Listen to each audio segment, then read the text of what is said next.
Education होता क्या है, इसका मूल शिक्षा क्या है? तो चलिए सबसे पहले हम मूल शिक्षा के बारे में जान लेते हैं कि आखिर मूल शिक्षा होता क्या है।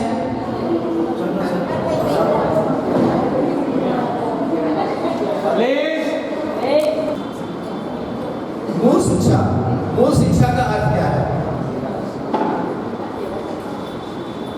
तो इस टॉपिक में हम लोग कौन-कौन से, इस सेशन में हम लोग कौन-कौन से टॉपिक को कवर करने वाले हैं? What is value education, its importance, it's objective, types of value, needs for value education in school, component of value education, human right and value education and value education and life skill.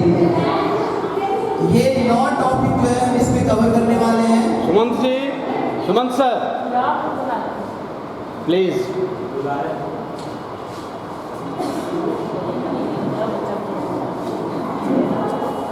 अभी तो बच्चे लोग यहाँ तो value education means inculcating in the children's sense of humanism, deep concern for the well-being of others and the nations.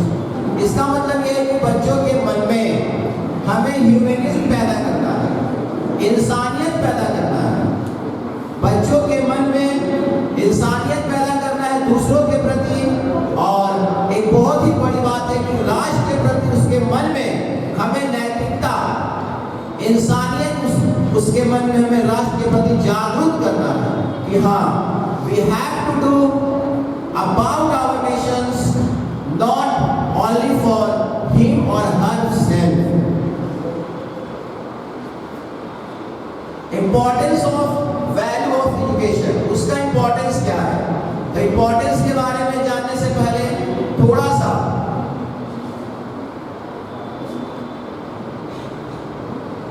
हम value of education के बारे में और जान लेते हैं कि आखिर वैल्यू ऑफ एजुकेशन बच्चों के मन में अगर वैल्यू ऑफ एजुकेशन आ जाए तो उसका क्या हमें पॉजिटिविटी मिलता है। अगर बच्चों के मन में वैल्यू ऑफ एजुकेशन आ जाए, वो शिक्षा आ जाए, तो निस्वार्थ होकर वो दूसरों का हेल्प करेगा, बिना किसी लोभ, बिना किसी लालच का। वो दूसरों, अगर किसी के सामने कोई समस्या है तो वो उसे क्या करेगा, उस समस्या को दूर करने में उसकी सहायता करेगा। तो बच्चे के मन में निस्वार्थ रूप की भावना होनी चाहिए। दूसरा, दूसरों की इच्छाएं ढूंढकर उनकी सराहना करनी चाहिए। अगर कोई हमारे सामने व्यक्ति है तो हम उसमें कमियों को ना ढूंढें, हम उसमें उसकी अच्छाइयों को ढूंढें और उसकी अच्छाइयों को हम एब्जॉर्ब करें। ये ना कि हाँ, उस व्यक्ति में ये कमियां हैं, हम उसकी कमियों को ढूंढ रहे हैं और उसके अच्छाइयों को हम देखा कर रहे हैं। अगर किसी बच्चे के मन में ये भावना आ गई तो वो मूल शिक्षा के बारे में, वैल्यू एजुकेशन के बारे में अच्छी तरह से वो नहीं जानता है।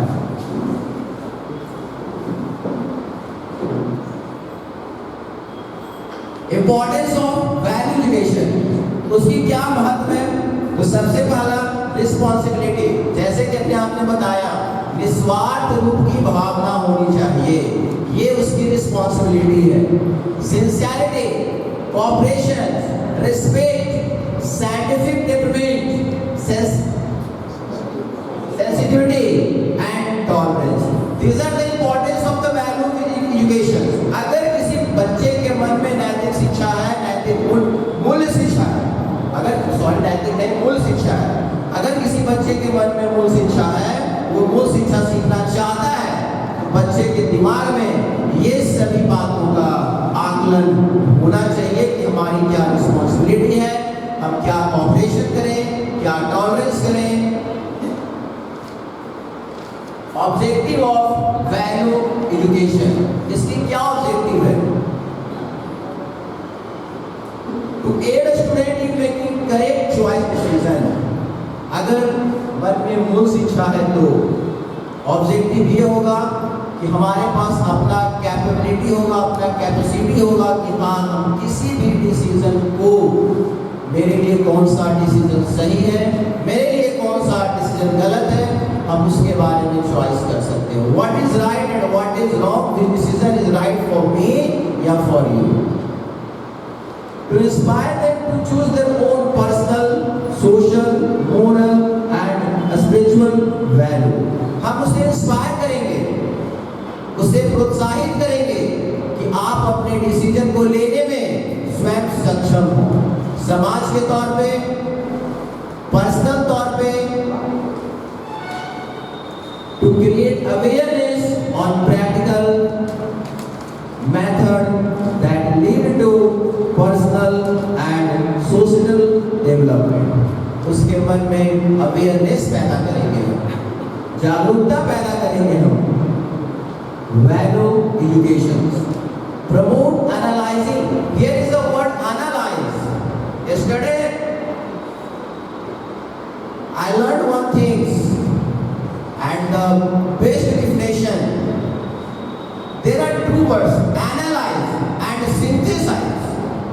ये दो वर्ड है, एनालाइज और सिंथेसाइज, ब्लूम्स टैक्सोनॉमी का। तो anyone can tell me difference between analyze and synthesize? What are the difference between these two words?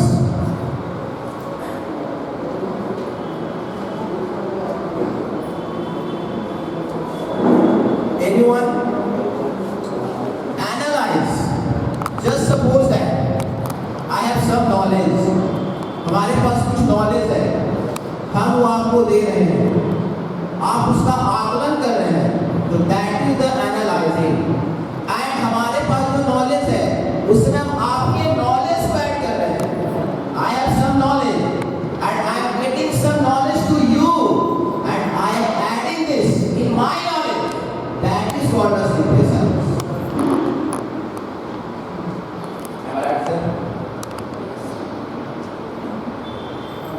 Promote analyzing capacity, enhance writing skill। बच्चे को enhance करें राइटिंग स्किल के बारे में, लिखने के बारे में, उसमें एक्यूरेसी कैसे ला सकते हैं, वो एक्यूरेट कैसे कर सकते हैं, फ्लुएंट कैसे हो सकते हैं।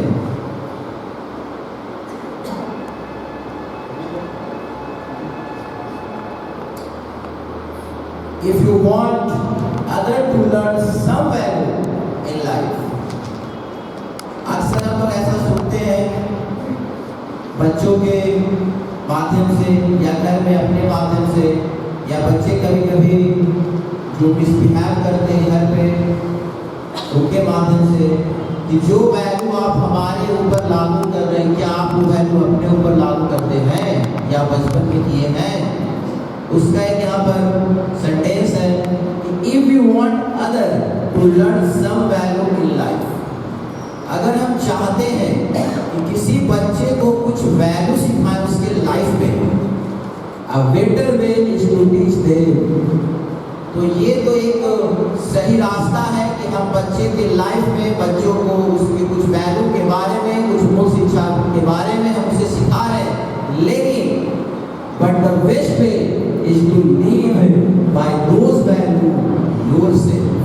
क्या उसी वैल्यू के माध्यम से जो वैल्यू आप बच्चे को सिखा रहे हैं, क्या उसी वैल्यू की तरह आप अपने लाइफ को लिव कर रहे हैं? क्या आप अपने लाइफ को उसी वैल्यू की तरह जी रहे हैं, या फिर सिर्फ बच्चों के ऊपर आप उस वैल्यू को थोप रहे हैं? जैसे कि डिजिटल बहुत आप लोगों ने नाम सुना, डिजिटली करना। बहुत से ऐसे गार्जियन होते हैं जो बच्चों को मोबाइल फोन नहीं देते हैं, लेकिन आज के समय में 99% ऐसे गार्जियन हैं जिनके बच्चे भी 10 पास किए भी नहीं हैं और उनके पास मोबाइल फोन है।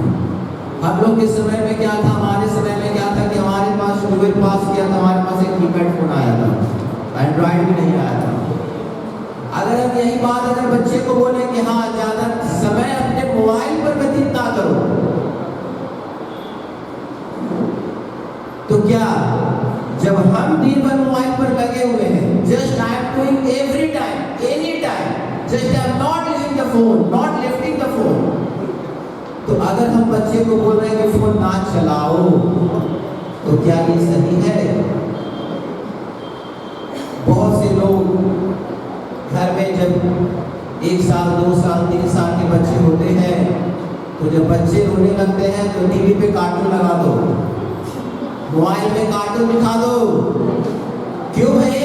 ताकि बच्चे शांत रहें। और हम अगर मोबाइल पर बच्चे को कार्टून देखने के लिए दे दिया, बच्चे को शांत कर दिया, तो उसके पीछे मम्मियाँ की दो रीजन होती है। या तो हम बैठकर अपना सीरियल देख लें, या तो अपने माई के बात कर लें। तो जो वैल्यू इस समस्या से हम दूर हैं। हम दूसरों के सामने लागू कर रहे हैं, मोस्ट इंपॉर्टेंट थिंग्स है कि उस वैल्यू की तरह हम भी अपने लाइफ को क्या करें, व्यतीत करें। बच्चे चाहते हैं कि दिन भर का थका हारा जब फादर घर पे आता है या फादर घर पे आते हैं तो 10 मिनट उनके साथ समय बिताएं। लेकिन आजकल के फादर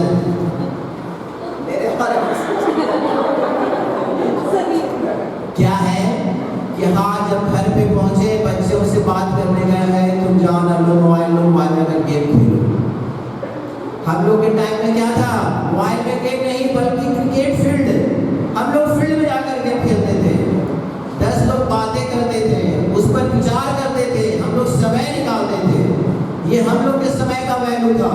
लेकिन अब का क्या वैल्यू है? कुछ भी हो, कोई भी गेम हो, मोबाइल पर खेल लेना है। आउटडोर गेम का तो आजकल के बच्चों को उतना नाम निशान ही नहीं है जितना पहले था। तो यहाँ पर वही है कि जो वैल्यू आप बच्चों के ऊपर या बच्चों को जो आप वैल्यू सिखाना चाह रहे हैं, सबसे पहले अपने ऊपर लाकर देखिए कि क्या आप उस वैल्यू की तरह अपने लाइफ को जी रहे हैं। Types of value educations. तो here is 7 types of value educations. 7 तरह के वैल्यू एजुकेशंस हैं। वैसे तो टोटल वैल्यू ऑफ एजुकेशंस या वैल्यू एजुकेशन होते हैं 11 तरह के, ठीक है, जिसमें हमारा एथिस्टिक है, पर्सनल है, सोशल है, मोरल है, स्पिरिचुअल है, बिहेवियरल है और मटेरियल है। लेकिन हम हिंदी में 11 जानते हैं। नैतिक है, निजी है, सांस्कृतिक है। तो स्वामी सर बताइएगा गलत होगा तो।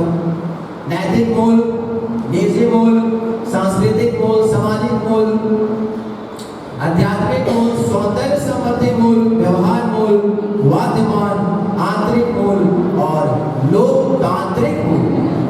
ये हमारे 10-11 तरह के टाइप्स हैं वैल्यू एजुकेशंस के, जिसमें हम सबसे पहले बताना चाहेंगे एथेस्टिक एजुकेशन के बारे में, जिसका हिंदी में हम लोग जानते हैं सौंदर्य संबंधी मूल।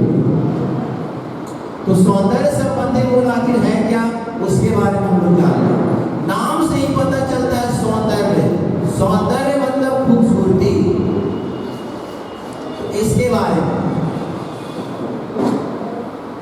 वो एजुकेशन, वो शिक्षा जो हमें प्रसन्न करती है, जो हमें खुशी देती है, that educations which gives us happiness,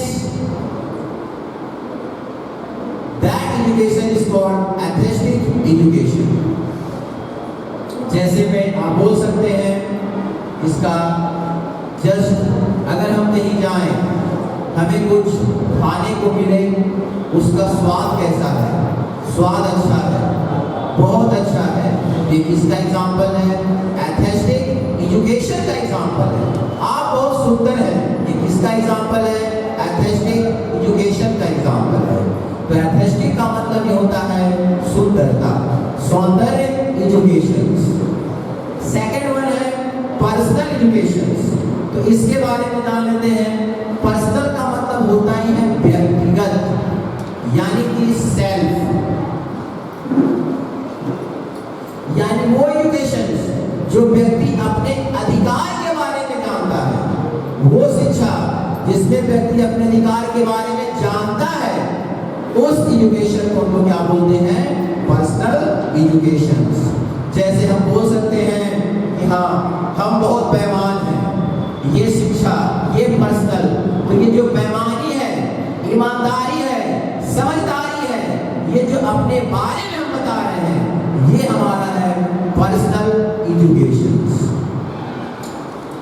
there is social educations, तो सोशल के बारे में हम लोग जानते हैं कि सोशल का मतलब होता है सामाजिक, यानी वो शिक्षा, that education in which we are describing about the socialism, society, दूसरों के हित के बारे में जो शिक्षा हम अध्ययन करते हैं, ग्रहण करते हैं, वो हमारा क्या कहलाता है? सोशल एजुकेशन कहलाता है। नेक्स्ट है मोरल एजुकेशन। मोरल मतलब आप सब जानते होंगे नैतिकता, यानी मोरल एजुकेशन नैतिक शिक्षा के बारे में। तो आखिर नैतिक शिक्षा क्या है? नैतिक शिक्षा that education which describe, which we get, which we know what is wrong, what is right, जो हमें सही गलत की पहचान करने में सहायता करता है, that education is called the moral education. Spiritual, behavioral or material, the three more types of education. The need of value education. आखिर value of education या value education की हमें need क्यों है, जरूरत क्यों है? तो we want that education by which character is formed. वो शिक्षा जिससे हमारा कैरेक्टर के बारे में पता चले, स्टेट ऑफ माइंड, हमारे माइंड के बारे में पता चले, हमारा माइंड इंक्रीज हो, शार्प हो, या we can say that expand करे। You know very well when we are getting a knowledge from anyone, जब हम लोग किसी से कोई भी शिक्षा लेते हैं, अध्ययन करते हैं, ग्रहण करते हैं, तो our knowledge expand, our mind expand। Mind expand इसलिए नहीं कि हमारा दिमाग इतना छोटा है इतना बड़ा हो जाएगा, ठीक है? माइंड एक्सपैंडमेंट से our knowledge expand, and by which one can state on one's own feet. Just we are giving knowledge to the student for what? Just we are giving the knowledge to the students for what? For that in future he or she can state on his or her feet. Future में वो एक कामयाब व्यक्ति बने, एक कामयाब उसे job हासिल हो, वो एक कामयाब सोशली, मेंटली, फिजिकली वो एक अच्छा व्यक्ति हो। अच्छा व्यक्ति का मतलब ये नहीं कि हाँ पढ़ लिख के हम एक अच्छे व्यक्ति बन गए, महीने में 50-60 रुपया कमा रहे हैं, तो that is not called a good person. Good person का ये आइडेंटिफिकेशन है कि फिजिकली भी गुड होना चाहिए, मेंटली भी गुड होना चाहिए, और साथ ही साथ सोशली भी गुड होना चाहिए। ऐसा नहीं है कि हम 50-60 कमा रहे हैं लेकिन हमें बोलने का कोई ढंग नहीं है, हमें बोलने का तरीका नहीं है, इसका मतलब ये नहीं कि हम गुड पर्सन हैं। Not I am a good person. हमारे पास अगर तीनों खूबियां हैं, सोसाइटी में लोगों के साथ हम कैसे बिहेव करते हैं, हमारा मेंटल प्रिपरेशन क्या है, हमारा वी कैन से दैट हमारा सामाजिक क्या है, हमारा आर्थिक क्या है, अगर इन सबों को लेकर चलें, अगर हमारा सब सही है, then we can say that I am a good person। तो हम लोग बच्चे को यही सिखाते हैं, तुम अपने पैरों पर खड़े हो, इसका मतलब ये नहीं कि तुम लाइफ में सक्सेस कर जाओ, सक्सेस के साथ साथ behaviour is the most important things. Value of education,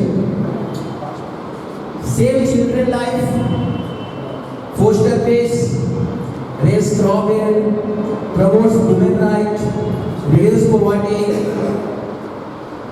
increase income, makes people healthier, boosts economic growth। अगर हमारे पास मूल शिक्षा है तो सेव चिल्ड्रन लाइव्स, जैसे कि अब थोड़ा तो खैर कमा है, लेकिन कुछ समय पहले जिसको हम लोग हिंदी में जानते हैं भ्रूण हत्या के नाम से, भ्रूण हत्या, तो if we have value of education या value education अगर हमारे पास है तो we can save the life of the children, especially girl। Raise crop and promotes women rights। अगर हमारे पास मूल शिक्षा है, हम लोग सब जानते हैं कि we are equal before the law, हम लोग कानून के सामने एक समान हैं, लेकिन अभी भी ऐसे बहुत से गांव हैं, विलेजेस हैं, जहां वुमेन्स के राइट को क्या किया गया है, दबाया कर रखा गया है।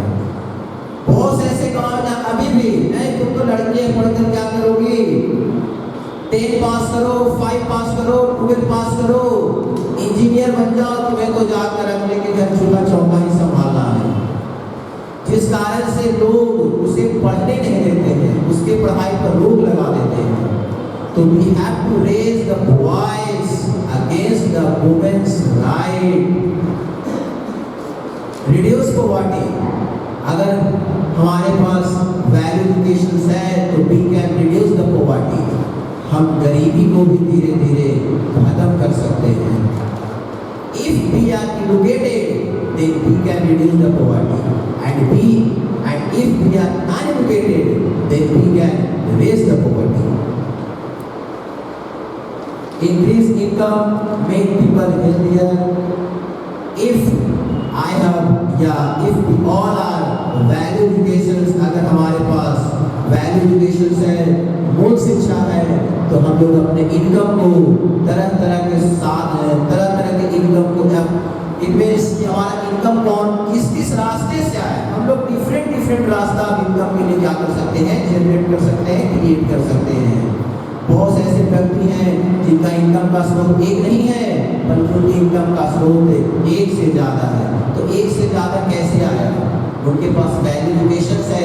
हमें अपना दिमाग कहाँ पर लगाना चाहिए, हमें पैसा खर्च कहाँ पर करना चाहिए, उनके पास अपना पर्सनल एजुकेशन है, व्यक्तिगत एजुकेशन है, सोशल एजुकेशन है, एथलेटिक एजुकेशन है। Value education in a school में मूल शिक्षा का कार्य क्या है, काम क्या है, बच्चों को हम लोग देते क्यों हैं। First one is caring and kind. अगर बच्चों को हम लोग मूल शिक्षा दें, if we are giving a value education to the childrens, then he or she can be a good student, caring for each other। वो एक दूसरे का केयर करेंगे, एक दूसरे के साथ दयालुता का भावना रखेंगे। Respectful, if we are giving him a value education, he or she know very well how to respect with each other, not only with the teachers, not only with the parents, but also in the society, also with the friends। Doing your best, we know very well we are giving 100% to all the students। हम लोग जानते हैं कि हम लोग कोई भेदभाव नहीं करते हैं, हम लोग अपना पूरा 100% बच्चों को देते हैं। But the students acquiring our knowledge according to their mind accuracy, उसका दिमाग उसे कितना ग्रहण कर सकता है, उस हिसाब से बच्चे हमारे नॉलेज को एब्जॉर्ब करते हैं। रिस्पॉन्सिबिलिटी या रिस्पॉन्सिबल, बच्चे को हमें ये भी शिक्षा देना है कि आपका रिस्पॉन्सिबल क्या है, आपका रिस्पॉन्सिबिलिटी क्या है। जब तक आप विद्यालय में हैं, विद्यालय हमारा एक परिवार है, विद्यालय हमारा एक घर है। जैसे आपके घर में अपना समय व्यतीत करते हैं, सभी चीज़ों को अपना मानते हैं, अपना समझ कर उसका देख रेख करते हैं, तो that education will also given to our student, that he can treat our school as a home and make the environment clean and safer. Friendship and friendly and understanding. Friendly, लोग बोलते हैं कि बच्चों के साथ उतना फ्रेंडली ना बने, तो ये बात तो सही है कि बच्चों के साथ उतना फ्रेंडली ना बने, लेकिन बच्चों के साथ उतना फ्रेंडली जरूर बने कि बच्चों के साथ समस्या क्या है, आखिर वो नॉलेज को क्यों एक्वायर नहीं कर पा रहा है, उसमें कहाँ कमियां हैं, उसके साथ इतने फ्रेंडली अवश्य बने कि उसकी कमियों को आप जाने और जानकर उसे आप दूर करें। कल की क्लास में, कल के वर्कशॉप में जो हमारे रिसोर्स पर्सन थे उन्होंने एक एग्जाम्पल दिया कि बच्चे अगर शिक्षा ग्रहण नहीं कर रहे हैं तो बच्चों से ये पूछना चाहिए, अगर हमारी बातों को नहीं समझ रहे हैं या फिर उनका ध्यान मान लीजिए कि क्लास में नहीं लग रहा है तो बच्चों से पूछना चाहिए कि हाँ तुम्हारी समस्या क्या है। बच्चे कभी कभी उनसे अगर हम कुछ ज्यादा फ्रेंडली बन जाते हैं तो बच्चे कभी कभी ऐसा जवाब देते हैं फ्रेंडली में कि हमें गुस्सा तो आता है लेकिन गुस्से को कंट्रोल कर हमें उनकी समस्याओं का समाधान करना चाहिए। कल उन्होंने एक एग्जाम्पल दिया हमें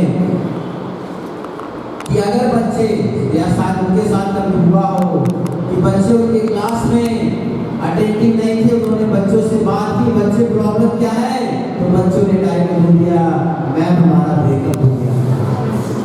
टीचर ने बहुत ही शांत स्वभाव से, और यहाँ तक हम ये भी बोलेंगे जो हमारे रिसोर्स पर्सन थे लेडीज थी, उन्होंने एग्जाम्पल दिया कि हाँ बच्चों तुम्हारा प्रॉब्लम क्या है, तो बच्चे ने जवाब दिया मैम हमारा ब्रेकअप हो गया है। तो मैम ने कहा, हम लोगों से कहा, उन्हें गुस्सा तो बहुत आया बट उन्होंने अपने गुस्से को कंट्रोल करके रखा और बच्चे को क्या क्या समझाया हाँ क्या करना चाहिए क्या नहीं करना चाहिए। क्योंकि जब भी बुखार चढ़ता है तो कौन सा एग्जाम है, मैट्रिक का एग्जाम है कि इंटर का एग्जाम है, कोई एग्जाम उसके आंखों के सामने नहीं आता है।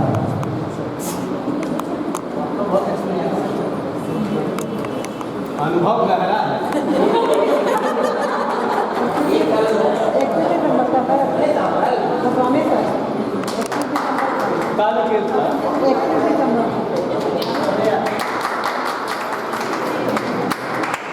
ऑनेस्ट एंड फेयर, ईमानदारी,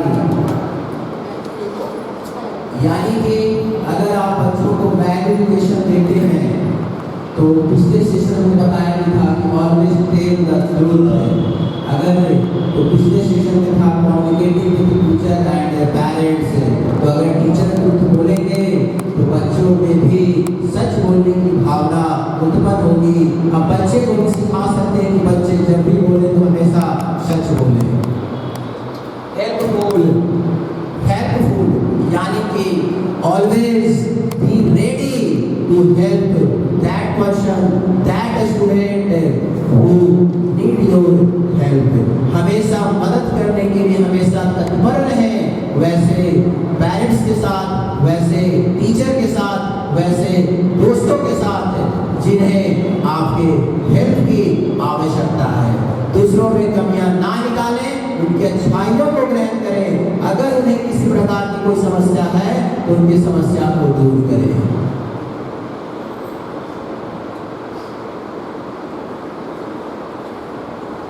role of teacher in value education, एक टीचर का रोल क्या होता है वैल्यू एजुकेशन में, तो हमने इसके बारे में पहले ही बता दिया था कि बच्चों के मन में एकदम निस्वार्थ रूप का भावना होना चाहिए। कोई भी किसी भी तरह का यहाँ हमें उसका हेल्प ना करना हो, ये सब उसके मन में नहीं भावना उत्पन्न होनी चाहिए कि हाँ ये इस तरह का है, वो दैट तरह का है, वो हमसे बातें नहीं करता है, हमारे उससे दुश्मनी चलती है, तो ये सब भावना उसके मन में उत्पन्न नहीं होना चाहिए। निस्वार्थ भावना होना चाहिए, दूसरों की अच्छाइयों को ढूंढकर उसे सराहना चाहिए, बोलने से ज्यादा दूसरों की बातों को सुनना चाहिए, दूसरों से मेल जोल करके भी, या फिर भी कैन से दैट दूसरों से मेल जोल करने से पीछे हटना नहीं चाहिए। क्योंकि जब हम लोग मेल जोल करते हैं, जब एक दूसरे से हम लोग बातें करते हैं, जब एक दूसरे से हम लोग कम्युनिकेशन करते हैं, तो we can exchange our ideas, हम लोग अपने आइडियाज को एक्सचेंज करते हैं। जब भी दूसरों के सामने बोले तो सभी शब्द को सोच समझ कर बोलना चाहिए, कहीं ऐसा तो नहीं कि हमारे लिए वो शब्द तो एज अ जोकिंग है, हम तो हंसी मजाक में बोल रहे हैं, कहीं वो शब्द अगला को बुरा ना लग जाए। तो ये सब भावना बच्चों के मन में होनी चाहिए, ये सभी तरह का शिक्षा बच्चों के मन में होनी चाहिए। और ये जो सभी तरह की शिक्षा अगर बच्चों के मन में हो गया तो we can say that student is full of value education, उसके अंदर पूरी तरह से वो शिक्षा जागरूक हो चुकी है। कंपोनेंट ऑफ वैल्यू एजुकेशन, इसके क्या कंपोनेंट हैं?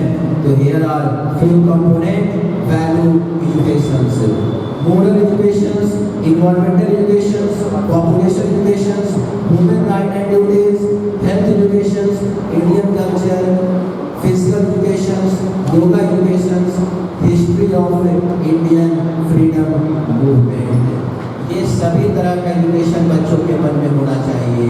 मोरल एजुकेशन, नैतिक शिक्षा के बारे में उसे ज्ञान होना चाहिए, क्या सही है क्या गलत है, उसे ये 100% उसके दिमाग में होना चाहिए।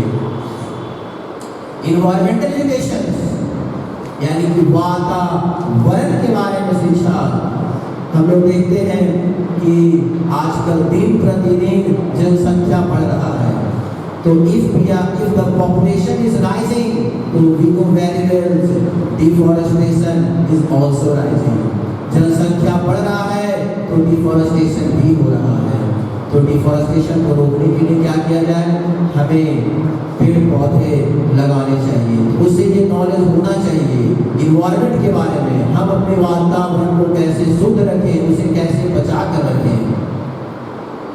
पॉपुलेशन एजुकेशन, जनसंख्या के बारे में भी उसे शिक्षा होनी चाहिए।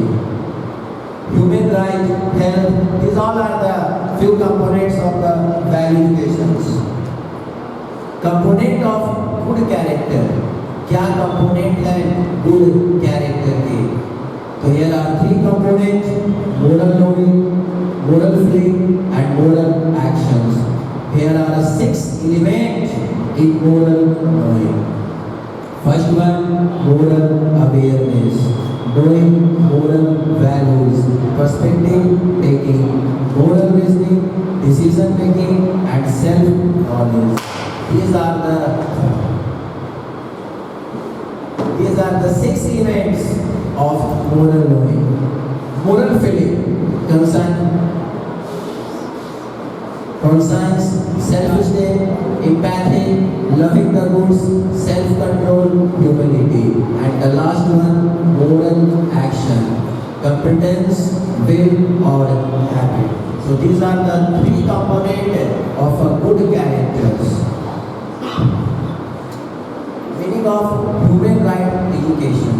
Human right education, हम लोग बोलते हैं ह्यूमन मनुष्य, राइट अधिकार, एजुकेशन शिक्षा, यानी कि मनुष्य के अधिकार के बारे में जो शिक्षा हमें मिलती है, जो शिक्षा हमें प्राप्त करनी है, उसे हम लोग बोलते हैं ह्यूमन राइट एजुकेशन।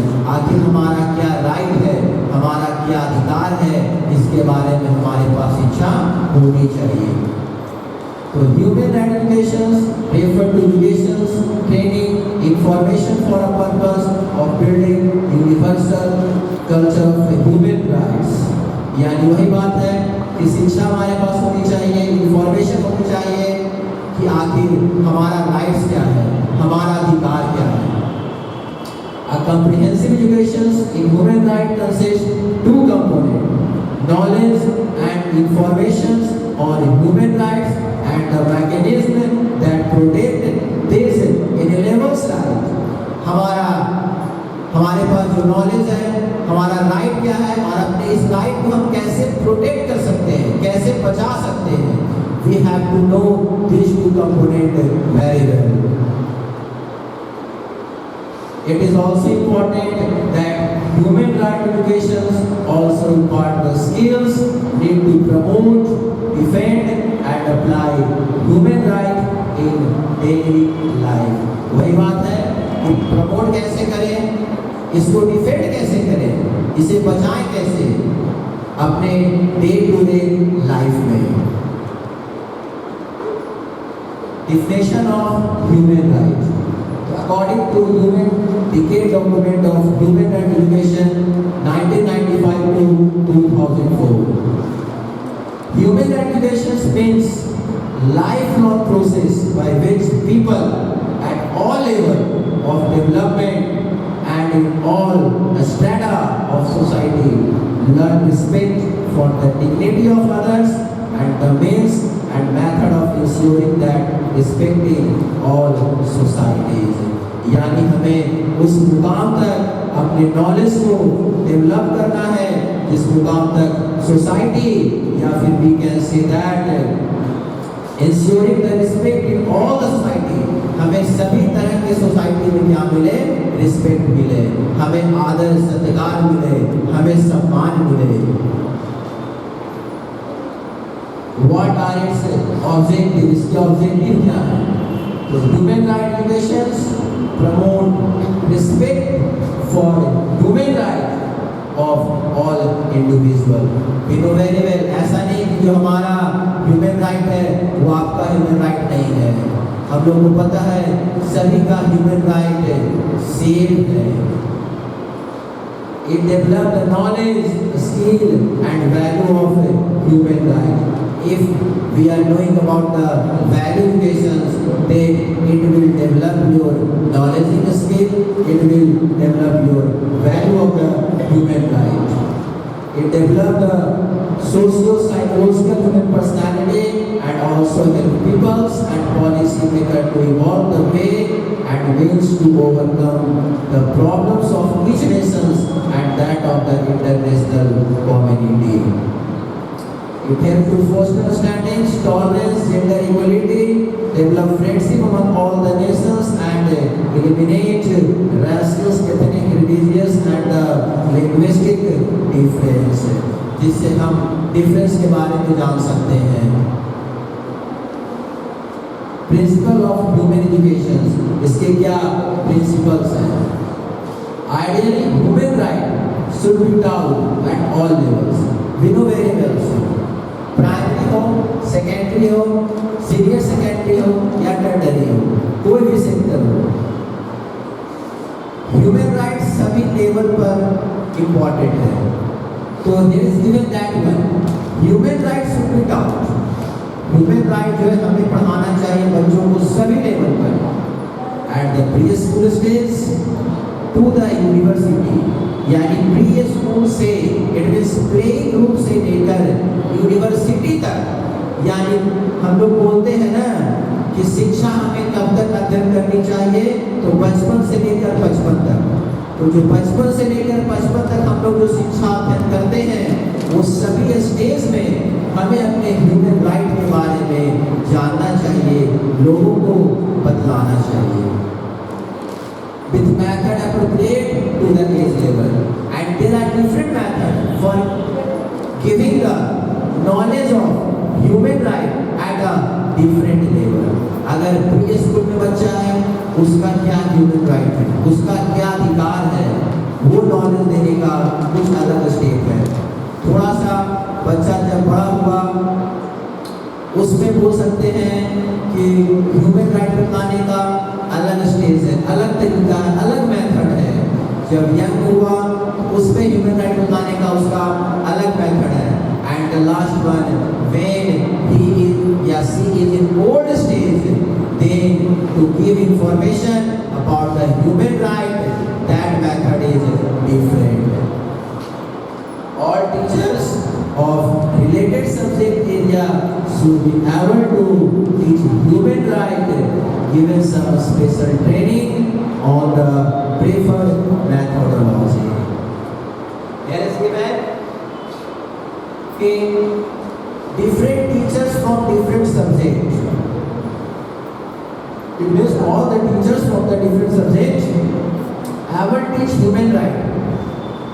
उन्हें सक्षम होना चाहिए कि बच्चों को डिफरेंट मैथोडोलॉजी से, डिफरेंट टेक्निक से हम बच्चों को ह्यूमन राइट के बारे में जानकारी दें, ह्यूमन राइट के बारे में हम उन्हें बताएं। Human right education should be inherent in all subjects, but could be given a special focus as relevant in history, civic educations। बोलता है कि ह्यूमन राइट एजुकेशन जो है वो तो बच्चे को सभी तरह से देने चाहिए, सभी विषय में देने चाहिए, बट लेकिन could be given a special focus as relevant in the history and civic education। These are the two educations in which बच्चों बच्चों को सबसे ज़्यादा फोकस ये दो एजुकेशन पर देने चाहिए। Aspects of human right should be integrated into text book and we know very well history के बुक में human rights के बारे में civics के बुक में human rights के बारे में मेंशन किया हुआ रहता है। किसका क्या human right है, हमारे क्या human rights है। Special booklets for human rights educations can be produced and supplemented। इसका कहना ये है कि हाँ, जिस तरह से हम लोग अपने सभी सब्जेक्ट के बारे में अध्ययन करते हैं, हिंदी हो, इंग्लिश हो, मैथ हो, साइंस हो, सोशल साइंस हो, उस प्रकार से ह्यूमन राइट का एक अलग बुक चलना चाहिए, उसका एक अलग बुकलेट होना चाहिए, जिससे बच्चों को जिसके माध्यम से according to that book we can give knowledge to the student about their human rights. तो special booklets for human education can be produced as supplement, that is to the history text book। It is also given कि history text book में human rights के बारे में और define है, especially establishing a new subject, separate teacher manuals and pupils books may serve to clarify which elements are included in the teaching of human rights। The emphasis of the subject should be on practice rather than on the oriental human right educations।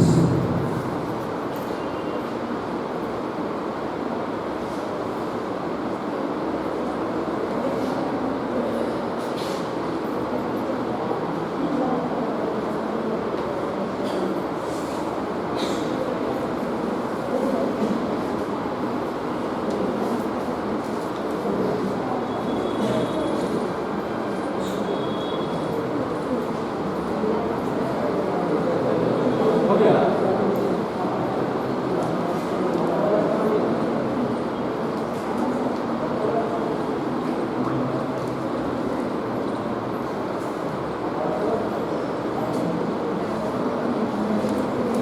इस slide पे ज़्यादा ही blur है, तो कुछ इसमें अच्छे से clear हमें दिख नहीं रहे हैं, तो just I am skipping the slide. Importance of human right education, इसकी क्या इम्पोर्टेंस है? तो effective human right education can produce change in value and attitude. Effective human right education अगर कोई इफेक्टिव है, प्रभावशील है, तो the human right change the value attitude of a student, produce change in behaviour, उसके behaviour में भी क्या होगा, परिवर्तन हो जाएगा। Produce empowerment for social justice, अगर हमारे पास वैल्यू ऑफ एजुकेशन है तो हमारे पास एम्पावरमेंट है कि हम सोशल जस्टिस को क्या कर सकते हैं, परिवर्तन कर सकते हैं, चेंज कर सकते हैं। जैसे कि पहले के समय में ये नियम हुआ करता था, बाल विवाह का प्रचलन चला करता था, तो मूल शिक्षा के माध्यम से या फिर बोल सकते हैं कि सती प्रथा का नियम चलता था, तो मूल शिक्षा के माध्यम से ये जो हमारे दो परंपरागत जो विधियां चलती आ रही थी, उन्हें क्या किया गया, खत्म किया गया वैल्यू एजुकेशन के कारण। तो यहाँ पर वही है, produce empowerment for social justice, हमें अपने एम्पावरमेंट को प्रोड्यूस करना चाहिए, उत्पन्न करना चाहिए, बढ़ावा करना चाहिए सोशल जस्टिस के लिए। Develop attitude of solidarity across issues, communities and nations। Develop knowledge and analytical skill, encourage participatory education। Develop knowledge and analytical skill, knowledge को क्या करना चाहिए, डेवलप करना चाहिए, बढ़ावा देना चाहिए। encourage participatory education, बच्चे को हमें encourage करना है, प्रोत्साहित करना है कि किसी भी तरह का पार्टिसिपेशन हो उसमें वो क्या करें, पार्टिसिपेट करें। किसी भी तरह का एक्टिविटी हो, किसी भी तरह का एजुकेशन हो, उसमें उन्हें पार्टिसिपेट करना है। लाइफ स्किल एजुकेशन, तो life skill, life means learning, L means learning, I means identify and self awareness। L means learning, यानी कि हमें इसके बारे में जानना है, हमें इसके बारे में कुछ सीखना है, हमें किसी भी विषय के बारे में, किसी भी टॉपिक के बारे में अध्ययन करना है, हमें नॉलेज एक्वायर करना है। I identify and self awareness, अपने आप को पहचाने, सेल्फ अवेयरनेस के बारे में जागरूक। A for fitness and health, E for emotional development, fitness and health, यानी कि किसी भी बच्चे को स्वस्थ होना चाहिए, by mentally, by physically, by socially। E for emotional development, अगर आपके पास लाइफ स्किल है तो आपके पास इमोशनल डेवलपमेंट भी होना चाहिए। अगर आपके पास इमोशनल डेवलपमेंट है तो आपके पास लाइफ स्किल आप एक्वायर नहीं किए हुए हैं। S for solving problems, K for kindness, I for intimacy, L for living in, L for letting and S for social educations। Life skills not only help one to prepare for better future, but also in improving their performance। बोल रहा है कि life skill, it is not the only way that help the student या that help the people to prepare for the better future। अभी हमने कहा थोड़ी देर पहले कि आप फ्यूचर में एक अच्छे नागरिक सिर्फ अच्छे इनकम के माध्यम से नहीं बन सकते हैं, अपने अच्छे बिहेवियर के माध्यम से बन सकते हैं। तो life skill not only help to prepare for better future, ये सिर्फ आपको बेटर फ्यूचर के लिए ही प्रिपेयर नहीं करता है, बल्कि ऑल्सो इम्प्रूविंग देयर परफॉर्मेंस, ये आपके बिहेवियर को भी परिवर्तन करता है, आपके परफॉर्मेंस को भी चेंज करता है। Reduce stress level, positive outlook and ability to draw action plans to achieve goal, help them to bring about a better performance। If you are a fully life skilled people, अगर पूरी तरह से life skill विद्यार्थी हैं, life skill parents हैं, life skill teacher हैं, तो छोटी छोटी बातों में स्ट्रेस नहीं होने वाले हैं, तो we can reduce